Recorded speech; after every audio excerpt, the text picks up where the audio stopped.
ठाण्यातील पाणी टंचाई आणि अनधिकृत बांधकामांचा प्रश्न आमदार डॉक्टर जितेंद्र आव्हाड यांनी विधानसभेमध्ये उपस्थित केलाय। अनुदान मागण्यांवरील चर्चेमध्ये भाग घेत आमदार जितेंद्र आव्हाड यांनी ठाण्यातील पाण्याचा प्रश्न उपस्थित केला। मुख्यमंत्री असताना एकनाथ शिंदे यांनी धरण बांधण्यासाठी प्राधान्य दिले असते तर त्यांना शेकडो वर्षे नागरिकांनी आठवणीत ठेवले असते, परंतु त्यांनी रस्त्यांना प्राधान्य दिल्याचं आमदार जितेंद्र आव्हाड यांनी म्हटलंय। ठाण्यातील अनेक भागांमध्ये पाण्याची तीव्र टंचाई भासते।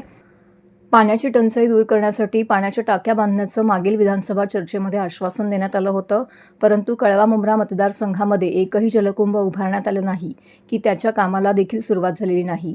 घोडबंदर भागामध्ये श्रीमंत लोक राहतात, त्यांना तर महापालिकेचं पाणीच मिळत नसल्याचा आरोप आमदार जितेंद्र आव्हाड यांनी केला आहे। ठाण्यातील वाहतूक कोंडीचा प्रश्न देखील त्यांनी उपस्थित केला आहे। शहरात शेकडो कोटींच्या रस्त्यांची कामं केली जात आहेत, परंतु मतदारसंघातील 18 कोटींच्या 4 रस्त्यांची निविदा निघाली, परंतु कामाला अजूनही सुरुवात झाली नसल्याचं त्यांनी सभागृहाच्या निदर्शनास आणून दिलं आहे।